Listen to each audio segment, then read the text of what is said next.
¿sabes? Pero en ese momento no era así, yo pensaba que lo podía controlar y al final, al viernes siguiente, yo no iba a trabajar, tenía problemas y se iba todo a la mierda, tío. Hace 3 años comencé a estudiar doblaje en Madrid y conocí a Jorge Saudinos, un actor de doblaje a quien admiro mucho. Con el tiempo empezamos a hablar y a llevarnos bien, así que con toda mi ilusión le propuse una entrevista y él aceptó. En junio de 2025, él me propuso a mí grabar un proyecto más personal. Estuvimos hablando durante semanas sobre cómo llevarlo a cabo y a mí me pareció un tema suficientemente interesante como para profundizar mucho más. Me tomé mi tiempo para elaborar un buen guión, iba caminando por la calle o conduciendo y me paraba para apuntar preguntas o grabar planos. Y tal es así que cuando yo viajé a Madrid de nuevo, a casa de Jorge para entrevistarle, el proyecto ya no se había quedado en una simple entrevista. Yo quería hacer un documental y ayudar a un amigo.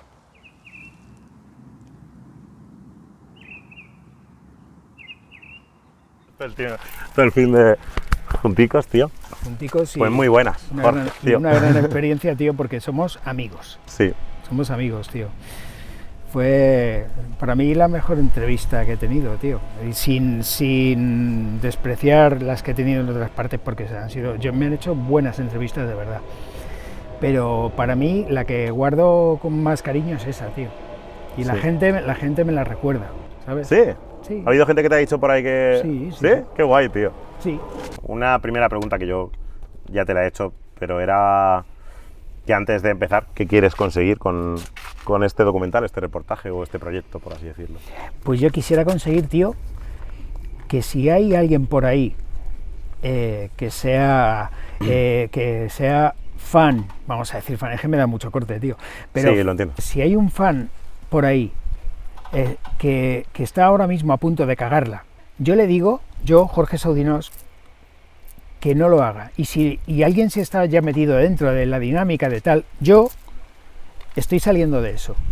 Y estoy mucho mejor así. Estoy mucho mejor. Porque estoy más despierto, porque estoy de puta madre con la gente, porque soy más popular. Soy mucho más popular así que cuando he bebido, cuando no me encuentro en condiciones. No soy popular, y así sí soy popular. Todo el mundo dice, joder, qué guapo estás, tío, no sé qué, ¿sabes? Y joder, y a mí es de puta madre, claro, y tienes buena cara porque estás sano, tío. Sí. ¿Sabes? Pero tenemos la suficiente influencia en este momento, tío, en la gente. Te vas tú de repente, macho, a poner un reel de algo, de doblaje, de algún personaje que hayas hecho, y ves que tiene 200 y pico mil visitas, tío, y que tiene la hostia y tal. Y de repente dices, eso en realidad cae en saco roto. Pero ¿qué pasa si a lo mejor hacemos una entrevista, tío, hablando de un tema importante como es este y que yo he padecido o padezco en primera persona, tío? Me ocurrió, te lo comenté, te pareció una idea estupenda, tío. Tú has currado todo el mundo, tío, porque has currado más que yo 1000 veces, tío. Y lo que nos queda. Y lo que nos queda, porque nos quedan un montón de proyectos juntos, tío, muy, muy interesantes, tío. Para mí es la hostia, tío. Eres un descubrimiento y yo Joder, que te vea, tío, ¿qué te voy a decir yo? Yo esto lo hago porque No para mí esto es una terapia. Esto a mí me ayuda, tío. A mí a nivel personal contar estas cosas y contártelas a ti, estar en este ambiente tan de puta madre, tío, me ayuda. Me ayuda porque es una terapia para mí. Y parto de esa base, de que yo cuento todo. Porque si van a contar algo de mí, que lo sepan de primera mano, tío. ¿Sabes? A mí, si hay por ahí alguno que diga es que este es un alcohólico, drogadicto, que va a trabajar borracho, que va a trabajar puesto, que no sé qué, no sé cuántos, ya lo digo yo, ¿sabes? Y lo exagero, porque hay cosas que se han dicho que no son verdad, pero es que me da igual. O sea, pero es precisamente romper ese tabú. Sí, yo lo estoy rompiendo, a mí me da igual. Que me llamen drogata, borracho, lo que quieran, tío, me da igual. Me da igual. Bueno, me había currado un guión y tal, pero como muy breve. Sí, yo tengo para aquí para contrarrestar, porque tengo un montón de cosas apuntadas, porque ya tengo unos años, me va pudiendo la demencia senil. No, pero bueno, es un poco como yo, tío. Siempre me gusta un poco ir con estructura por un lado, pero luego por otro también dejarte llevar. Porque de hecho, ya te digo, por si acaso me quedaba en blanco, tenía hasta un saludo preparado. Ya, claro. No, que siempre está bien tener un recurso, pero simplemente hay un mensaje que sí que me guardé porque lo quería decir al pie de la letra, y es que, a pesar de que seamos amigos, que esto es un mensaje bonito, que sin ánimo de lucro, te agradezco un montón, tío, que hayas contado conmigo para llevar a cabo este proyecto, porque surgió de una idea pequeña, de una pequeña entrevista, Sí, y al final se está haciendo grande y además a todo el mundo le está pareciendo muy buena idea, quiere colaborar, quiere ayudar, quiere orientarnos también, porque son temas claro. difíciles de tratar. Sí, son difíciles, claro, porque tienes que tener un lenguaje que no sea demasiado explícito, tienes que, claro, son una serie de parámetros que hay que seguir, tío, porque tienes que lanzar la idea, ¿sabes? Tienes que lanzar la idea con cuidado, porque esto es un tema delicado. Bueno, son las 12 de la mañana y aquí comienza el camino de este reportaje documental. No sé todavía qué va a ser, pero espero que sea algo muy grande y que llegue a mucha gente. Me dirijo al centro de día de Proyecto Hombre, cuyo personal amablemente ha decidido colaborar en este proyecto. Así que nada, vamos a ver qué nos dicen. Pues muy buenos días, ¿cómo estás? Preséntate un poco si quieres. Bueno, yo soy María José, soy psicóloga general sanitaria y actualmente la directora de aquí del centro ambulatorio que Proyecto Hombre tiene en Albacete. Bueno, pues ante todo quería agradecerte tu colaboración desde el principio. De manera general has colaborado mucho y de manera particular me has formado e informado muy bien sobre el tema. Así que nada, vamos a hablar sobre alcoholismo y adicciones. Y me gustaría estructurar esta información en 3 etapas, como tú misma me recomendaste, que es, bueno, pues el inicio, cuando surge el problema o cuando hay algún pretexto para que ello suceda. Digamos, el punto álgido, los puntos críticos de lo que se sufre durante el proceso y sobre todo hacer hincapié en la recuperación. Te quería preguntar de manera general cuál ha sido tu experiencia, o sea, sin tabús. Sí. El tema del que estamos tratando es, Tranquilamente. bueno, pues, alcoholismo, adicciones. Sí, ¿Tú crees que hay un detonante? ¿Hace falta un detonante? ¿Tener un problema con un familiar? ¿Tener un problema de dinero? siempre hay un trasfondo de todo. Siempre tiene un trasfondo familiar, tal. Yo no he tenido una vida fácil.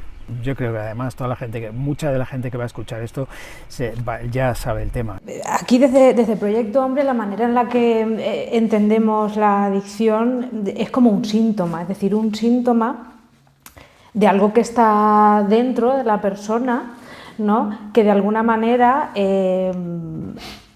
ha encontrado salida a través de un consumo, de una relación problemática con ese consumo, hasta escalar a convertirse en una adicción. Entonces, ¿cómo entendemos desde aquí una adicción? Desde el enfoque y el modelo biopsicosocial. ¿Esto qué quiere decir? Que, como te he dicho antes, la adicción es una manifestación multicausal, es decir, no entendemos que no hay una única causa, un único determinante, sino que una adicción es el resultado de la confluencia y la interacción dinámica entre la parte biológica, que sería el funcionamiento del organismo y del cuerpo de una persona en todos sus sentidos y vertientes, una parte psicológica que tiene que ver pues con autorregulación emocional, con experiencias, con decisiones, con habilidades, con estrategias de afrontamiento. Al final, toda la parte que tiene que ver con el componente psicológico de una persona, ¿vale? Y luego la otra parte, y no por ello menos importante, el elemento social y contextual, el ambiente, en el contexto en el que esa persona pues ha ido desenvolviéndose y ha ido relacionándose a lo largo de su vida. En mi caso yo creo que tengo una base, tío, una base que crea la ansiedad, unas inseguridades que me ha creado. Estoy esperando que me lo diga la psicóloga, pero yo tengo una serie de inseguridades. Yo he tenido una infancia jodida, tío, una jodida porque me he llevado una serie de sorpresas, tío, de la hostia, tío. Y eso pues ha podido influir dentro de los factores que me han llevado a todas estas mierdas, a esta ansiedad límite, a estos picos de cortisol y esta movida que ahora lo explicaremos si quieres. Pero, tío, yo he tenido mala infancia, pero hay gente que ha tenido peor infancia que yo, o sea que no me puedo agarrar a eso, tío, ¿sabes? Que por lo menos yo he llegado a una profesión de la que he vivido 35 años hasta ahora y voy a seguir viviendo de ella, o sea que no me puedo agarrar a eso, Ya. ¿sabes? Últimamente han salido varios estudios que indican que, por ejemplo, en el caso de los comportamientos adictivos, en el caso de los trastornos de la conducta alimentaria y en el caso de los trastornos emocionales, habría un factor psicológico común que sería la evitación experiencial. ¿Y eso qué significa exactamente? Evitación experiencial tiene mucho que ver con cuando uno tiene que enfrentarse a alguna situación, alguna experiencia interna, externa, psicológica, social, etcétera, en lugar de enfrentar, en lugar de intentar gestionar, en lugar de intentar afrontar de la mejor manera, evitamos. Que al final tiene mucho que ver con ese componente de no afrontar y de evadir tan característico de las adicciones. Hablamos de carencias como ser tímido o no sentirse que cuando por ejemplo, no bebo alcohol soy aburrido, pero cuando bebo soy divertido y hago amigos.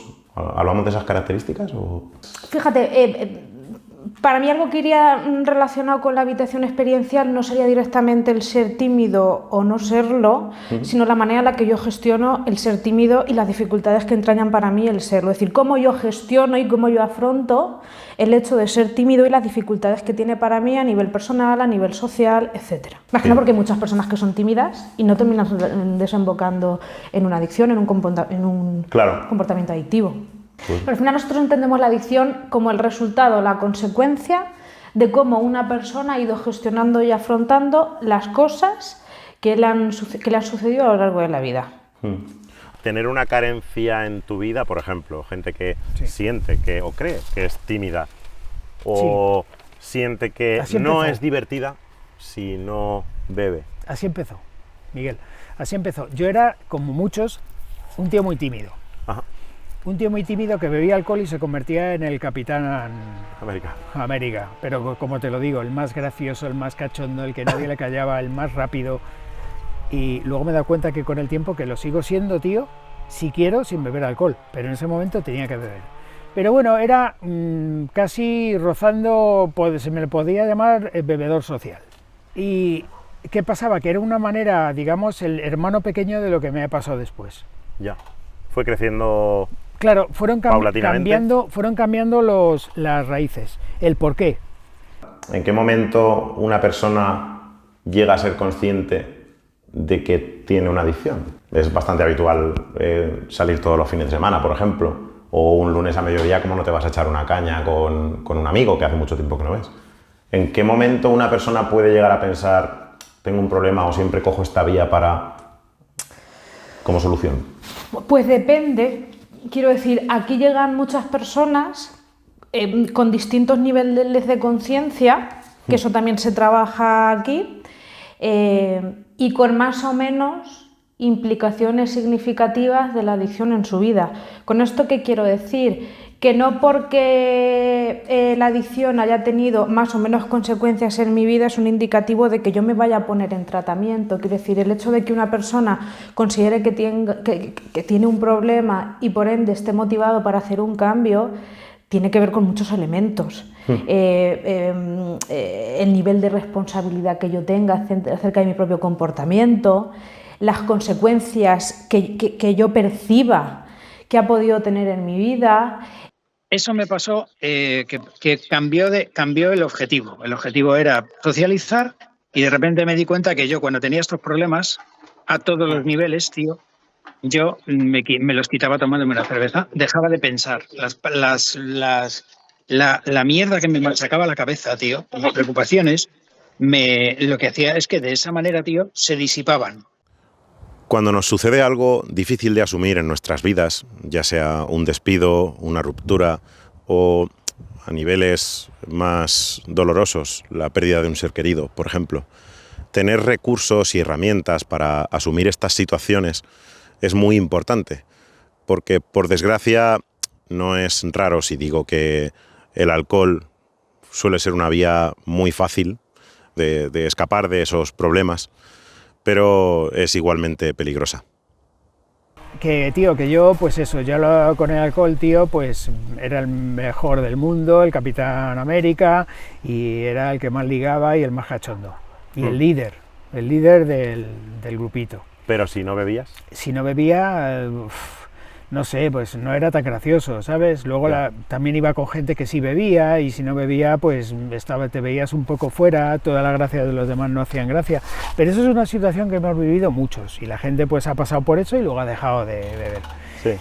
Y yo también lo llevé muy bien una temporada, pero luego con el tiempo, macho, los problemas verdaderamente que yo tenía metidos en el cuerpo, mis inseguridades, mi poco amor propio, ¿sabes? Provocado por lo que sea que me están sacando ahora mismo mis psicólogos, empezó a crisparme la cabeza, a joderme, me vienen una serie de problemas familiares también. Sí. Y todo eso a mí me hizo caer en un agujero, tío, en el cual yo, para dejar de pensar en todo eso, pues bebía y hacía todo eso y no lo gestionaba. Es la consecuencia de no tener recursos personales para enfrentarse a distintas situaciones. Claro, más que no tener, el no querer tenerlos. No sé, por ponerte así un ejemplo muy directo, muy representativo, todos sabemos que el fallecimiento de los padres por naturaleza es anterior al fallecimiento de los hijos, pero a veces la vida nos pone a prueba y desafortunadamente nos hace perder a un hijo antes que perder a un padre. El hecho de sentir que el duelo y la pérdida es tan potente y tan fuerte que siento que no tengo recursos personales para superar esto, es un ejemplo de lo que podría sentir una persona que recurre a la adicción, en este caso, como has dicho que íbamos a hablar del alcohol, por ejemplo, el alcohol, para evadirme del dolor, del sufrimiento y del malestar que me genera no poder sostener el sufrimiento por la pérdida de un ser querido, en este caso de un hijo. Me dijo el psiquiatra que en realidad lo que yo entendía como estar bien no era estar bien, era tener el cortisol disparado, estar de ansiedad hasta arriba, y entonces mi cuerpo había detectado en un momento dado que tomándome una cerveza me bajaba ese nivel. Pero claro, me volvía a subir de repente cuando se me pasaba el... Es un engaño al cuerpo. Claro, es un engaño además momentáneo, ¿sabes? Que te dura, entiendo, la noche o el día. Con fecha de caducidad, claro, y te levantas luego hecho polvo y te das cuenta que la única manera que tienes de volverlo a quitar es con alcohol.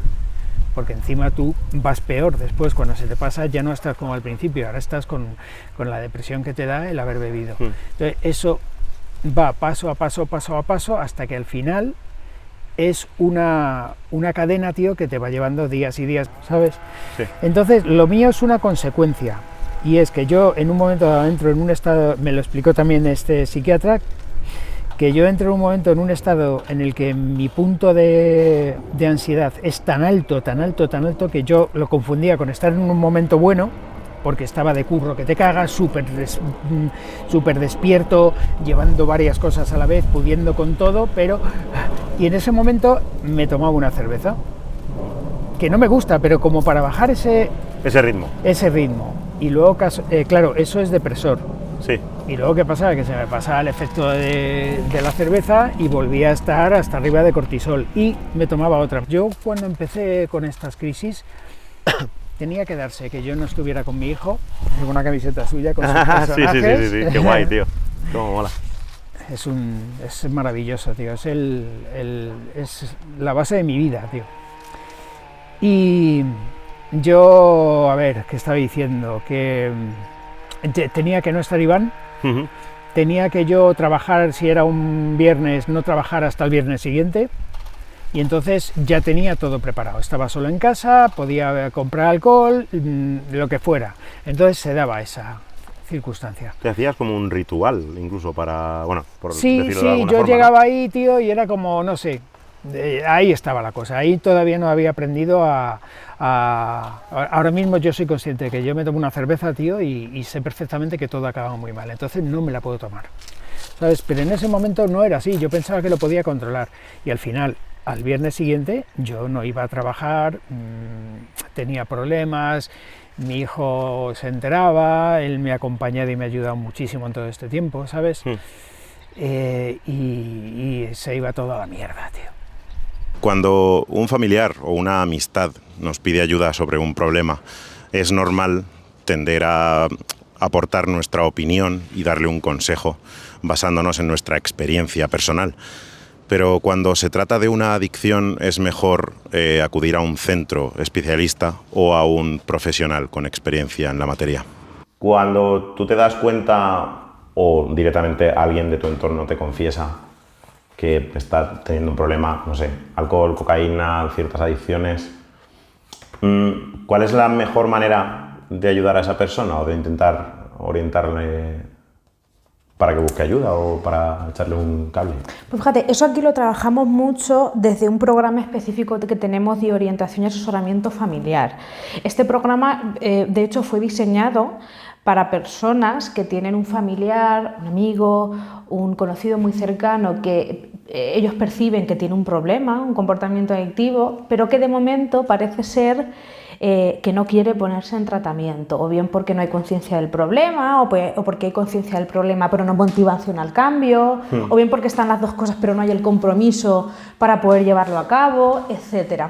Entonces, nosotros siempre enfocamos la intervención en este sentido, en el que, uno, vosotros no sois responsables, en primer lugar, de que la persona decida o no ponerse en tratamiento. ¿Por qué? Porque es una decisión muy personal y con la que necesitamos por encima de todas las cosas la voluntariedad y la responsabilidad de la persona como agente activo en este proceso. Por tanto, lo primero que hacemos es descentralizar la responsabilidad del familiar de la decisión última de que la persona se ponga o no en tratamiento, más que nada porque escapa absolutamente de su control. Entonces nosotros nos centramos más en la función de acompañamiento, es decir, de qué manera tú puedes estar y tú puedes acompañar a tu familiar, decida o no decida tomar la decisión de hacer un tratamiento, pero al menos que esa persona tenga la certeza de que si en algún momento decide dar el paso, tú vas a estar ahí para ayudarle. Ya. ¿Hubo alguna persona a la que en un momento de necesidad tú llamaras o contactaras y le dijeras necesito tu ayuda? Porque me estoy viendo en algo que no puedo controlar. Sí.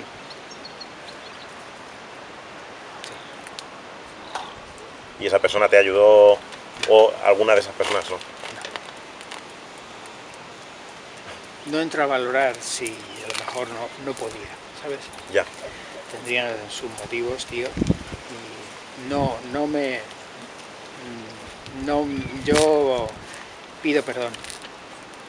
Si gente a la que no he pedido perdón porque no se me ha dado la oportunidad de hacerlo, pido perdón si he hecho daño a alguien, tío. Aprovecho para eso, ¿sabes? Y ya está. Genial. Hay que entender a todo el mundo, porque la gente, tío, puede no poder más, tío. ¿Sabes? Igual la gente no podía más conmigo, tío. No sabes en qué medida has damnificado Claro. la vida de los demás, sobre todo si estás en un punto en el que no te controlas, no te acuerdas, ¿no? Tío, y he recaído 20 millones de veces y ya han perdido... Si yo había perdido completamente la confianza en mí mismo, ¿cómo podía confiar a alguien en mí, tío? Ya.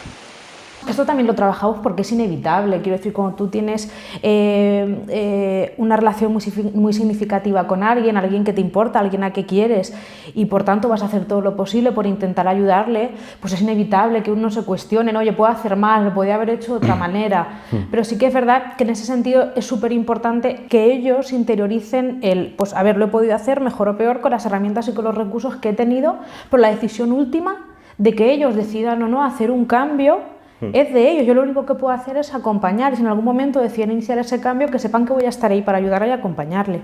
No sé, yo estoy encontrando un apoyo en mi familia del doblaje, tío, que alucinas, tío. Y mis amigos, bueno, tú por ejemplo, mis amigos, estoy flipando, tío, con el apoyo que tengo. Qué bueno eso, tío. Entonces, cambia mucho, cambia mucho que la gente te mire con pena, tío, a que la gente te mire con admiración y te diga, joder, macho, ¿cómo estás? Estoy recibiendo ánimos de compañeros, tío. Yo qué sé, es que no quiero nombrar gente, porque si nombro a gente y luego no, ya, y bueno, a otra no, me da cosa, pero todo. Pero que se dé por aludido quien quiera. Un montón de compañeros, tío. ¿Sabes? Incluso algún compañero que está sufriendo algún tipo de drama personal me llama y me dice, joder, pues tú lo que estás haciendo para mí también es un ejemplo. Y yo he contestado que lo que está haciendo esta persona es un ejemplo también para mí, ¿sabes? Fíjate, he encontrado gente en la que yo confiaba que la he desechado inmediatamente, tío. Y luego he conocido un montón de gente, tío, que me está aportando, que flipas, tío. Gente que ya os conocía, que confiaba en vosotros y que seguís siendo la hostia continua, ¿sabes? Como tú, por ejemplo, tío. Joder, gracias. Y luego gente, macho, que yo conocía, pero que estoy viendo cosas que antes no veía, porque ahora mismo tengo un despertar en todo eso, tío. Sí. Estoy viendo matices en gente que yo conocía, pero no los veía. Y ahora mismo, tío, estoy viendo, hostias, que gente que me aporta que te cagas. Estaba ahí, no había visto lo maravillosa que era, tío. Durante estos meses yo también he conocido a gente maravillosa y he aprendido mucho. Pero todavía queda mucho trabajo que hacer y contenido que desarrollar. Así que si te está gustando este documental hecho con mis propios medios, te agradecería mucho que le dieras a me gusta, que te suscribieras, que comentaras tus opiniones y sobre todo que lo compartieras con un familiar, un amigo, alguien que lo pueda necesitar o simplemente que se quiera informar. Porque en los siguientes capítulos trataremos muchos más temas en mucha más profundidad, como por ejemplo qué medios tiene una persona para obtener ayuda de profesionales. Así que nos vemos muy pronto. Muchas gracias por tu apoyo y un saludo.